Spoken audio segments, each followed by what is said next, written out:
दिल्ली सरकार में मंत्री कैलाश गहलोत ने दे दिया है अपने मंत्री पद से इस्तीफा। इसके साथ ही में उन्होंने पार्टी की प्राथमिक सदस्यता से भी इस्तीफा दे दिया है, ये कहते हुए कि जिन वादों को करके जनता के बीच में आए थे वो पूरे नहीं हो रहे हैं। और साथ ही अरविंद केजरीवाल जो मुख्यमंत्री थे, वो जिस आवास में रहते थे उसको शीश महल किस तरीके से बनाया गया, वो मुद्दा भी उसका भी उन्होंने जिक्र किया। हमारे साथ मौजूद हैं कांग्रेस प्रदेश अध्यक्ष देवेंद्र यादव जी। देवेंद्र जी, जिस तरीके से कैलाश गहलोत का इस्तीफा कैसे देखते हैं?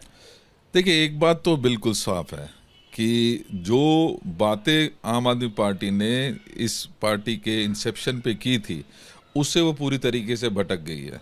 इस बात का खुलासा ना सिर्फ और जो माना है कैलाश गहलोत जी ने कि यमुना आज बद से बदतर हो चुकी है, शीश महल के घोटाले की और उन्होंने बात की है। इसके साथ साथ मैं मानता हूं कि आज बुजुर्गों को जो पेंशन नहीं मिल रही है, टूटी सड़कें, एनवायरनमेंट ख़राब है, ये सारे मुद्दे ऐसे हैं जो इस ओर इशारा करते हैं कि आम आदमी पार्टी अपने गंतव्य से निश्चित ही भटक चुकी है।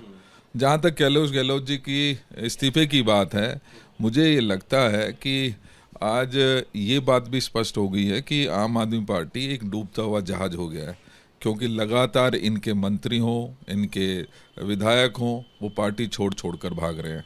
मैं मानता हूं कि ईडी होगी और ईडी से भागेगा कौन? ईडी से वो भागेगा जिसके अंदर भ्रष्टाचार होगा। तो ये बात तो तय है कि या तो इनके मंत्री जेल जाएं या फिर इस्तीफा देकर जो एक सेफ पार्टी है, हम और आप अच्छी तरीके से जानते हैं, वहां पर शरण ले। लेकिन आम आदमी पार्टी के सूत्र भी इसी बात की ओर इशारा कर रहे हैं कि क्योंकि उनके खिलाफ कुछ भ्रष्टाचार के आरोप लग रहे थे, ईडी की कार्रवाई हो रही थी, इस वजह से उस डर से गए। आप भी यही कह रहे हैं कि इस्तीफा देने की वही वजह हो सकती है? हो सकती है, लेकिन मैं कहना चाहता हूं कि अगर भागेगा कौन? जिसके खिलाफ भ्रष्टाचार होगा, जिसने भ्रष्टाचार किया होगा। और अगर आम आदमी पार्टी को पहले से मालूम था तो उनको मंत्री क्यों आप लगातार बनाए रखे थे? तो ये सारे सवाल हैं जो कहीं ना कहीं इस डूबती हुई पार्टी की तरफ इशारा भी कर रहे हैं। मुझे पूरा विश्वास है कि अब जो जनता का विश्वास इन लोगों ने खोया है तो उसका असर आने वाले समय में और ज़्यादा देखने को मिलेगा। लेकिन इस सब के बीच में अभी वो मंत्री पद पर थे, उन्होंने जो है जब अरविंद केजरीवाल और मनीष सिसोदिया जेल में थे तो झंडा फहराया था, तो अचानक जो है उनका इस्तीफा देना आम आदमी पार्टी में सबको सही नहीं चल रहा है क्या? या कहीं ऐसा तो नहीं आप लोगों के साथ भी कहीं चर्चा में हो? एक बात समझिए, चाहे वो मनीष सिसोदिया हो, संजय सिंह हो, सत्येंद्र जैन हो, राजकुमार आनंद हो या अब कैलाश गहलोत हो, ये सभी कहीं ना कहीं इनका भ्रष्टाचार में लिप्तता के कहीं ना कहीं ज़रूर ये जुड़े हुए हैं। लिहाजा आज मैं मानता हूँ कि भ्रष्टाचार में लिप्त इस पार्टी ने कहीं ना कहीं आज भगदड़ मची है इस बात की, क्योंकि ये डूबता हुआ जहाज हो गया है। दूसरी बात स्पष्ट है कि कहीं ना कहीं भ्रष्टाचार हो रहा था, किसी ने जेल जाना पसंद किया, किसी ने ऐसी पार्टी में शरण लेना पसंद कर रहे हैं जो इन सभी भ्रष्टाचार की आज जननी और शरण स्थली बन चुकी है। तो आप ये कह रहे हैं कि आम आदमी पार्टी में भ्रष्टाचार हुआ था, इसी के चलते जब शिकंजा कसा जा रहा है तो उसके नेता छोड़ छोड़ के जा रहे हैं, कांग्रेस में नहीं आ रही है, आप क्लियर कर रहे हैं?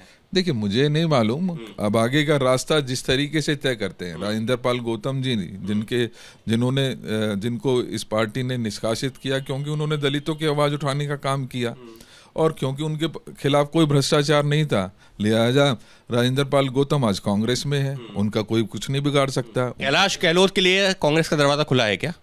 नहीं, अगर वो देखा जाएगा जब अप्रोच होगी, निश्चित ही मुझे कहीं ना कहीं, हालांकि कैलाश गहलोत में एक बात स्पष्ट नजर आती है कि कहीं ना कहीं वो भ्रष्टाचार में लिप्त थे।